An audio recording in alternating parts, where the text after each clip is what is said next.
Hello everyone. This is the 8th part of the story, Avatar in DC Universe. Chapter 25, Insight. General point of view. Batman was busy combing through surveillance footage from the street cameras in a certain section of Gotham. He narrowed his eyes once he saw a hooded figure leave a building and head towards a certain direction. That figure was Aden. Well, did you find anything out? Batman asked the darkness inside the Batcave. The shadows rippled and Martian Manhunter's form appeared. My efforts failed. Batman didn't say anything for a few seconds while Manhunter came out closer into the light. You're unsure. Conflicted. Batman observed, making Manhunter look at him in surprise. How did you? That's not important, John. Speak your mind. What I am doing is breaking one of the greatest moral laws from my culture. It is unethical to pry into the thoughts of unsuspecting victims. Batman's attention turned to John's fully. You understand why. The situation demands it. Before we confirm the veracity of the information he has given us, all we can do is sit tight and make loose plans. I understand, my friend, but that does not mean I have to like it. Manhunter told him. Batman nodded while switching focus of the cameras. There is another problem. Manhunter fell silent to see whether his teammate was listening. Go on. The Dark Knight responded, his hands stalling in place. His mind, it's adapting to every intrusive action I make to access his core memories. He is learning fast. Almost as fast as an actual telepath. It is strange, and I fear given enough time, his mind might manifest telepathy as a power. Is that so? Batman pulled up a few medical records on the back computer. They were records about Aden's physiology from the Star Labs checkup he'd done a few weeks ago. His body is highly adaptable to any changes. Upon using the blockbuster formula, he got access to all the benefits minus the changes in body shape that had affected Dr. Desmond. If you're right about his psychic potential, then that ability seems to not only affect his physical body but also extends to the mental aspect. Batman concluded. Remarkable. Indeed. Batman surprisingly agreed. Any progress in finding out a way back to his world? Batman shook his head. Maybe. I'm chasing down a few leads but nothing concrete. Zatara has ruled out magic being the cause for his arrival. We know that it's possible to traverse long distances given the presence of spatial devices like the Zeta tubes, but the science behind dimensional crossing is uncharted territory as of now. So a wait-and-see approach? Manhunter asked. Yes. Manhunter looked off towards a shadow in the room and a small smile appeared on his face. Have a good night, Bruce. He nodded at Batman and left, disappearing through the walls of the Batcave. The Dark Knight was silent for a while. How much of that did you hear? A figure detached from the shadows and crossed its hands. Dick Grayson, better known as Robin, stared at his mentor with a frown on his face. Enough to know that you're hiding something from me. I am not hiding anything. You're the one who eavesdropped on a conversation you were not meant to be a part of. Robin saw he wasn't getting through to Batman, so he decided to change tactics. If it's about the team, then I have the right to know. You're the one always telling me that every single detail matters. I need to know what's going on, for the team. Go to sleep. If it's essential, I will inform you. Saying that, Batman ignored him. Dick looked at his mentor's back, feeling frustrated. His gaze was drawn to the huge computer and a smile worked its way to his face. It wouldn't be the first time. He muttered to himself and left. Elsewhere. How's the team working out for you? Flash asked his protege. They were devouring donuts on the roof of the Central City Hospital. They were there mostly for the pediatric unit of the hospital. The kids always loved to see a real-life superhero, and it made the Scarlet Speedster happy, putting the smiles on their faces. Oh, it's so great. We get to go on these covert missions. I already knew that, Wally. I'm asking about, the dynamic between you guys. Wally took a bite of his donut and thought about it. We work together really well. Every mission we've been in hasn't gone according to plan, but my friends have had my back and me theirs, which is why we haven't failed yet. To tell you the truth, we're awesome. Barry smiled, proud at Kid's heartfelt answer. Plus Miss Martian is so hot. And he's back, Barry thought. A few days later. Aden, Wally, you're up. Black Canary informed us. Oh yeah. I'm gonna show you all my killer moves. Wally stated, throwing the Snickers bar wrapper on the floor. Red Tornado will have your head if you leave that lying around. Connor told him while I stretched out my body. The thing about Kid is that while he's fast, coordinated, and has super reflexes, his mind is scattered, attention easily broken, and an absolute sucker for feints. I stepped up to the sparring floor. The floor itself was made with a light yet durable material that prevented grievous injuries while still delivering the same oomph one might expect in a fight. The cave's computer system operated a program that showed hit points whenever someone was successfully taken down while the combatants were both standing on the platform. How about you give up, dude? You might be strong, but I'm faster, and you know what they say, in a fight speed is king. He informed me in his usual arrogant way, but underneath that bravado, Wally was watching me attentively. Showing me that he had no doubt learned from all our previous matches. I felt like rolling my eyes. Remind me, how many times have we fought and how many times have you lost? Everyone chuckled. Dude, those don't count. The situations were completely different. What's wrong, Wallman? You looking a little distraught. Maybe you should get trot. Everyone around us groaned at the drop of my words while Robin chuckled. Well done, my young Padawan. He bowed towards me while I smiled. God, Aden, I can't believe you would make such a lame. Now. The distraction was successful. The gusts of wind I had been priming around me roiled around my body as an outburst of the air element occurred behind, pushing my body forwards at crazy high speed. Wally smirked and evaded my attack. I knew you would try something like that. He told me while smiling victoriously. I didn't say anything, electing to stay silent and instead attacked once more. Say what you will about Kid Flash, but he's powerful. All speedsters are. We traded blows. My punches shadowing his as he stepped back and evaded direct body hits, knowing that would take him down easily. He used his speed quite efficiently as well, that even at an expert level in chi blocking I couldn't beat him easily. Anyone else from the team would be hard-pressed except for Superboy, who could shrug off hits like they were mere love taps. I studied Kid's movements as we fought. My foot whipped out into a round kick that he ducked under, sweeping my leg out in the process. I used a hand to stabilize myself on the ground and lashed out with the back of my foot grazing him on the shoulder while I jumped back to my feet. Wally winced and rolled his hand. I'll get you for that. I beckoned him with a hand. The next second a whirlwind picked up as Wally decided to go all out in the speed department. I felt hits snake around my guard and land on my body from many directions. Just like I'd wanted. I closed my eyes and spread out my senses. Due to Wally's speed, the air was in a tumultuous state.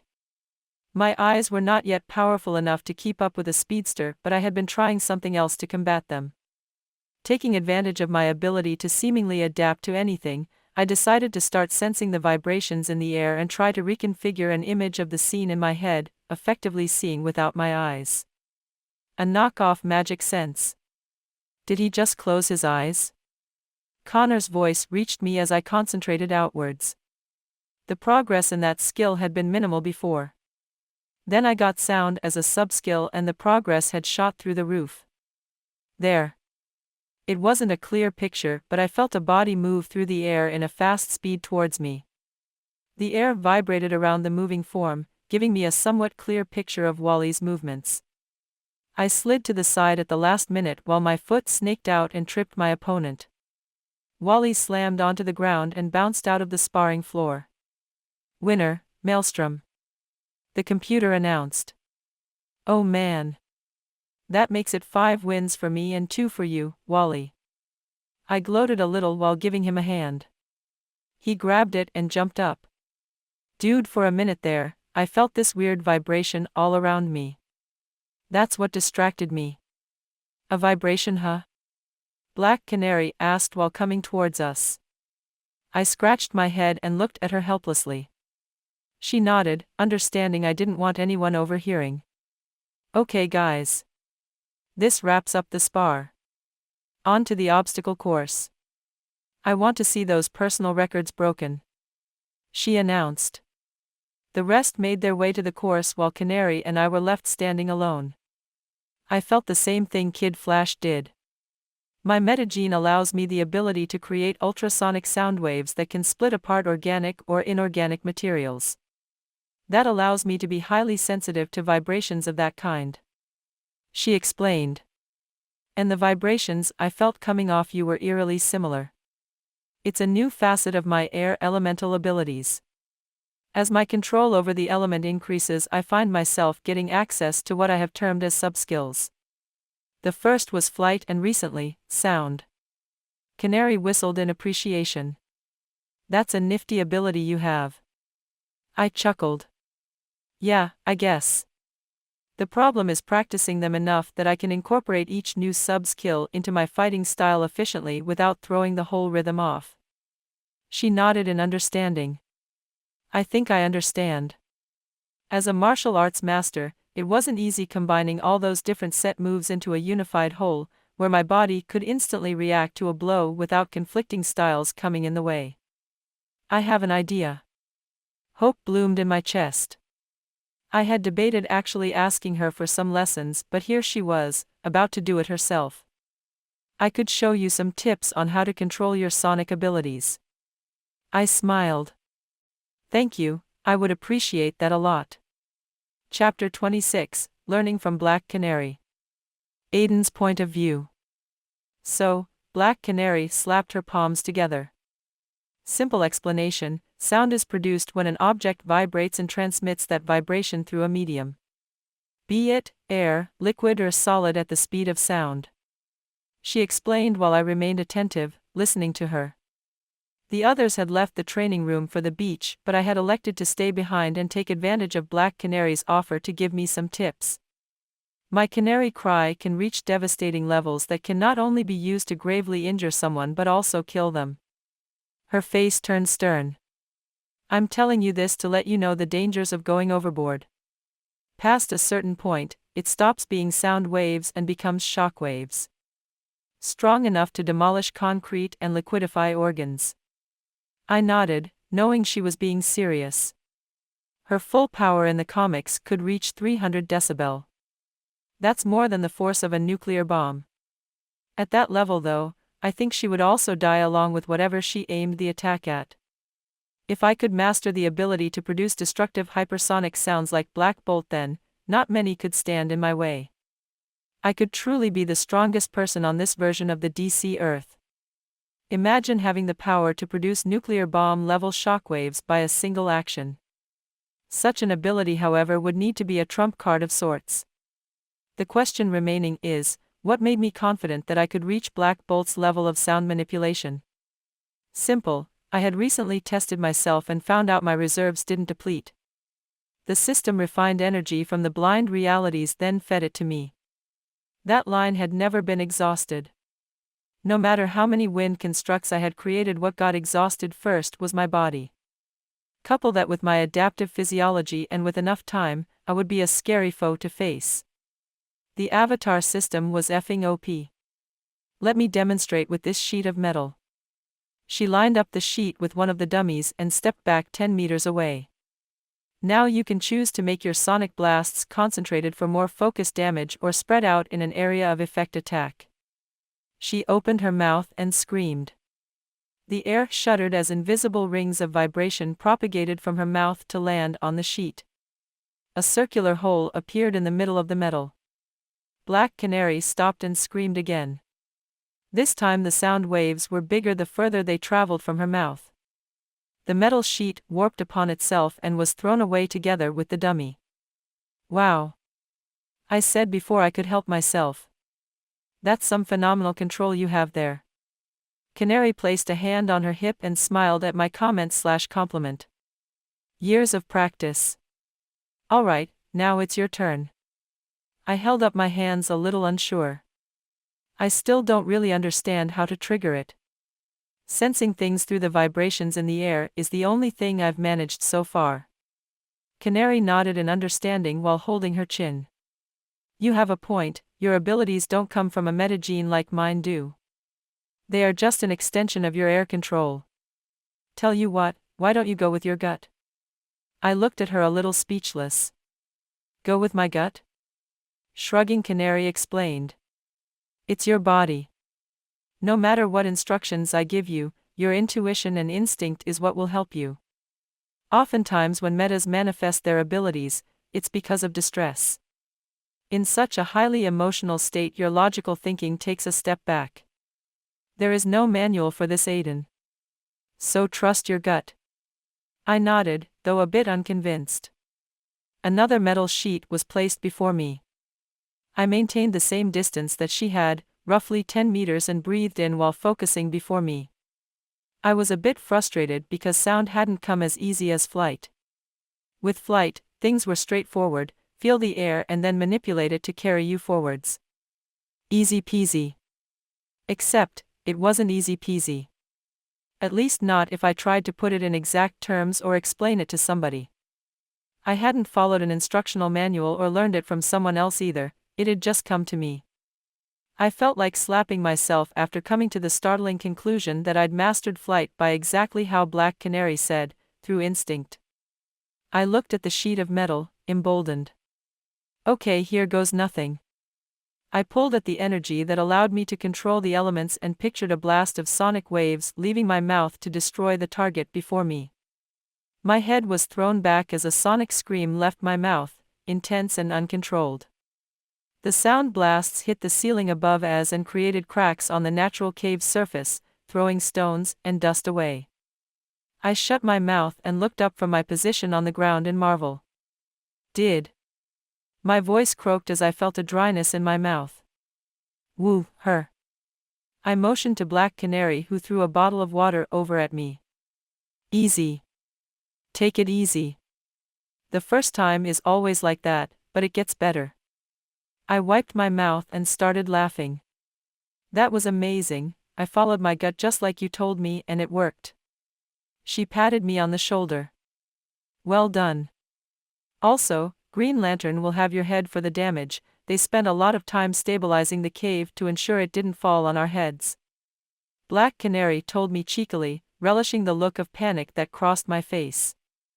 John wouldn't, right? John was a stern guy that reminded me of my grandpa, who had also been in the military. Canary chuckled. Don't worry about it, I was just joking. I overplayed my relief, making her smile some more. Canary had a pretty smile. I was also wondering why she was being so nice to me after I'd confronted Speedy in front of everyone. Green Arrow sure hadn't looked too happy, and they were dating. I shook my head to get rid of those thoughts and turned to the intact metal sheet. I could almost feel it gloating at me. Round 2. Hours later, general point of view. Aqualad stepped out of the discreet out-of-service telephone booth and looked around. The gray sky of Gotham hung above his head and cast a depressing mood on the city. I've never liked it here. Aqualad said out loud to himself, unaware he had an audience. Don't let Rob hear you say that. He'll have a few choice words for Atlantis. Kid Flash unexpectedly spoke up from atop a dumpster. Kid. Where is Robin, and why did you two want to meet secretly away from the others? Aqualad inquired from the yellow-clad speedster. Kid Flash shrugged his shoulders. Hey, I'm in the dark like you. Biscuit? He offered, but Aqualad shook his head. Kid Flash took that as a signal to start munching. They silently made their way to an unusual meeting point, an abandoned doll factory from before Batman took down Dollmaker. It provided privacy because not even hardened criminals, let alone the homeless, wanted to go there. People said the place was infested with ghosts. Aqualad and Kid Flash soon found themselves on the roof of the building. Where is Something detached from the wall and unfurled its cape, revealing Robin. Were you followed? Aqualad and Kid Flash stared at each other. Number? I don't know. They answered respectively. What? I had to buy a snack from the store. Someone definitely saw me, so I can't be 100% sure I was not followed. Kid Flash answered upon the look given to him by the boy Wonder. Robin, why did you call us here? Aqualad asked, changing the subject. Robin's hands ran through the wrist computer on his right hand before looking up. There, I surveyed all the cameras leading here. You weren't followed. And to answer your question, Calder, all this cloak and dagger stuff was necessary. I have reason to believe that Aden is hiding something huge from us. Something that could put not only the team but the whole world in danger. Kid Flash and Aqualad stared at the boy Wonder in shock. Robin, this isn't a joke. Are you being serious? Yes, Rob. We've had issues with Aden, but that's all in the past. Are you sure you're not grasping at straws because of that? Kid Flash added to Aqualad's question. Number.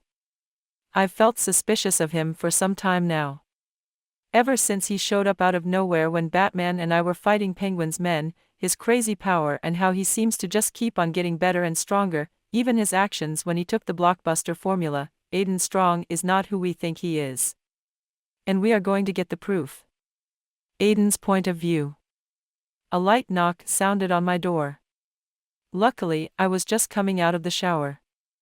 I turned down the volume of the music and went towards it, opening the door wide while drying my hair with the towel. Oh hey, Artemis. Hey, can I? Oh. She cut off her statement halfway, furiously blushing. Please don't do the weird cliché thing where you feel shy because I'm shirtless. I told her while rolling my eyes. I'm not the one who came to open the door while half naked. She shot back, scandalized. So what was I supposed to do, huh? Keep you waiting for 5 minutes? I crossed my hands together, an action that emphasized my chest, and Artemis almost fainted. I chuckled in amusement. Teasing people was fun. You're not that hot. She stammered. Okay, I've officially broken our resident archer. Batman's gonna kill me. You know what, I'm going to go put on something before you pass out completely. Come on in. I told her and left the door wide open. I threw on a black t-shirt which matched with the blue shorts I had on and looked back at Artemis, who was studying my makeshift studio. Mgan told me you make music and that you're a great singer. I smiled. She did? Artemis nodded before bringing a finger to her chin in contemplation. Then again, Mgan is probably the nicest person I know. She could be saying that to spare your feelings. That's true, I guess, but... I went closer to her and placed a hand on the guitar on the table behind her. Artemis gulped at the closeness. Maybe I can prove to you just how good I am. Chapter 27, An Unexpected Meeting Part 1. General Point of View. Artemis gulped while trying her best to hide the loud and erratic beating of her heart. There was a hot boy, a really hot boy close to her. It wasn't her first time being this close to a good-looking boy before, but Aden was somehow different from the rest. He was quiet most times, funny when he wanted to, but above all, real. She would be the first to admit that he was very attractive, but she couldn't let him know that she was susceptible to his charms. She placed her palms onto his chest to push him away, but found herself fascinated with the rock-hard yet pliable flesh. Artemis unconsciously squeezed, lost in admiration. She heard a throat being cleared and looked up at Aden, who had a lazy smile on his face and a raised eyebrow. Sexual harassment is a thing, you know, he said, making Artemis stiffen in embarrassment. I saw a lint on your t-shirt and was removing it for you. Nothing else. Aden decided to spare her and nodded along. Sure, let's go with that. Artemis felt like wiping that smug smirk off his face with a punch or a kick or a kiss. She pinched her thigh. Get it together. Aden reached out towards the guitar behind her and pulled back from Artemis' personal space. Artemis breathed out a simultaneous sigh of relief and disappointment. Inside her mind, she raged at her hormones. The soft tones of a guitar playing pulled her out of her thoughts. Then Aden began singing. Artemis found herself entranced by his voice and the lyrics flowing from his mouth. The song itself brought out intense emotions in her. Loving can hurt sometimes. But it's the only thing that I know. When it gets hard, you know it can get hard sometimes. It is the only thing makes us feel alive. We keep this love in a photograph. We made these memories for ourselves. Where our eyes are never closing. Hearts are never broken. And time's forever frozen, still. So you can keep me. Inside the pocket of your ripped jeans. Holding me closer, till our eyes meet. You won't ever be alone, wait for me to come home. Aden's soothing voice was enchanting. Artemis was amazed at how someone could possess such a great singing talent. The song was way different from what she had heard before. She walked as if in a trance towards the bed and sat beside him, her eyes never leaving his face, and when he was done, Artemis finally accepted what she had been trying her hardest to ignore. She had a crush on Aden. Aden's point of view. I finished singing Photograph by Ed Sheeran and turned to my audience. I was a little confused by the faraway look on her face and snapped my fingers to catch her attention. Hey, so how was it? I asked her. The ego boost was always welcome. That was really great, Aden. You have a magical voice. Thanks. I smiled at her. I've been practicing really hard. Music speaks to me. When I'm feeling down, I just get my guitar and after playing something, all my worries melt away and I feel free. I wish I had something that did the same for me. She said, a little sad. I envy you, Aden. Sometimes I wish I could just sink into something so deep that I forget everything else. I didn't say anything, only nodding to let her express herself. She is my sister. Artemis revealed. At my confused look, she sighed and continued. Cheshire, she's my sister. I of course already knew that, but a look of surprise crossed my face. Oh. I guess it makes sense why you asked me to let her go. Artemis turned to me, guiltily. I am really sorry for putting you in such a position, Aden. It's just that the others wouldn't have trusted you if they knew that your sister was part of the bad guys. I know. She nodded and pulled her legs close to her body. Her voice was small as she continued. It's not just her. My dad, he's sportsmaster. I heard that you guys captured him and you can't imagine how relieved I was to know that he wasn't out there anymore.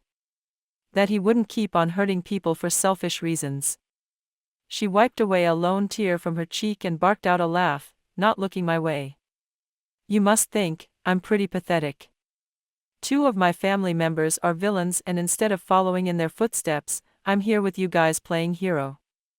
I placed a hand on her shoulder, trying to comfort her. No, I don't. I think it's admirable. You chose to take a different path. A selfless path. A path that is really hard in a bid to do what you can to offset the actions of your fucking and sister. It's fucking inspiring. You're not playing a hero, Artemis. To me, you are one. She was bewildered for a moment before a smile threatened to split her face in two. Thank you. Thank you for not judging me harshly, although that's what someone else in your position would have done. I shrugged. Trust me, the last person with the right to judge anyone is me. We all have our secrets, Artemis. I responded, intentionally being cryptic. She looked at me weirdly, before she realized what I was getting at. Are you talking about your extracurricular activities? You know, the underground fights? She shouted at me. Why are you whispering like that? I poked fun at her, whispering back. Artemis punched my shoulder and I chuckled. You didn't deny it.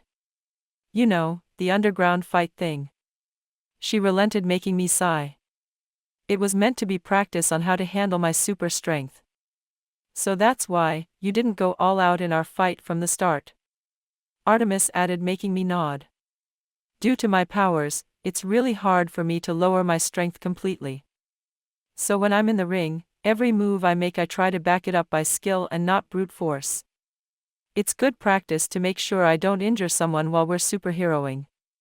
I explained, further adding, plus it's really hard to get a no-hold-bars type of spar while training with the team. Artemis winced, no doubt recalling the pain from my fist landing on her belly the first time we fought. You could have fooled me. That blow was hard.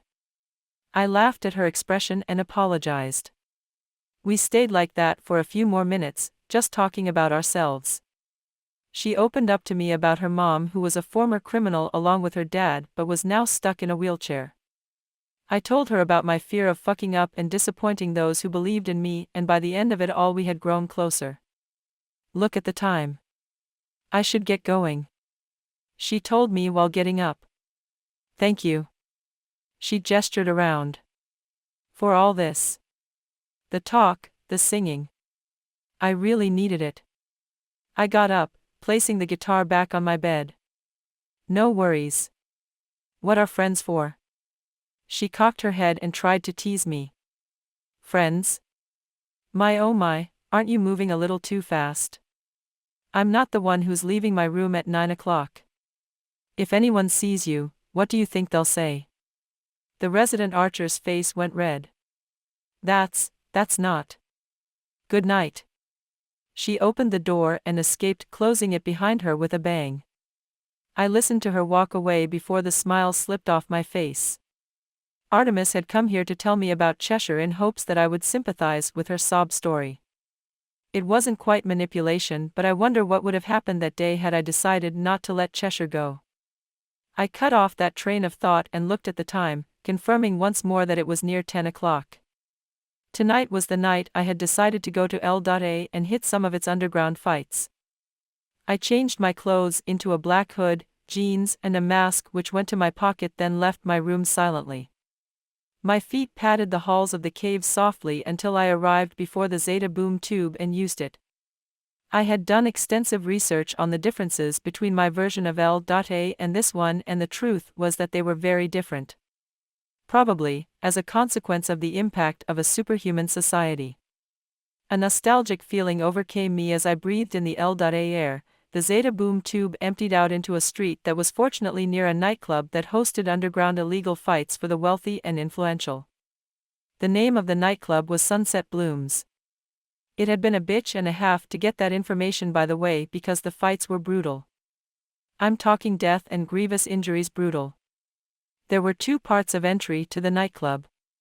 One was the main entrance for those people out to have a good time, unaware of the frankly dark shit going on under their feet, and the other were part of the darker side of the city.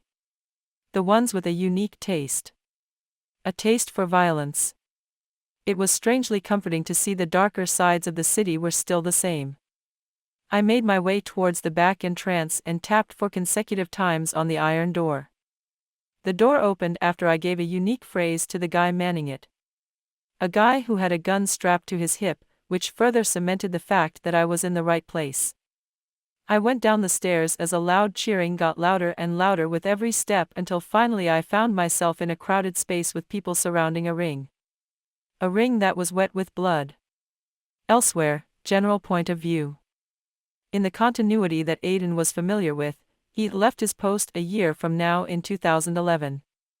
Having decided to retire from the fiery pits and indulge himself in the pleasures of the human world.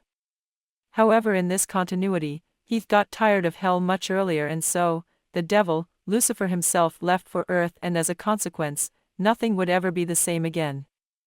This marks the end of Part 8 of the story, Avatar in DC Universe. Thank you for listening. Please like the video and hit the subscribe button to listen more. Hit the bell icon to get notified of all the new content uploaded to the channel ASAP.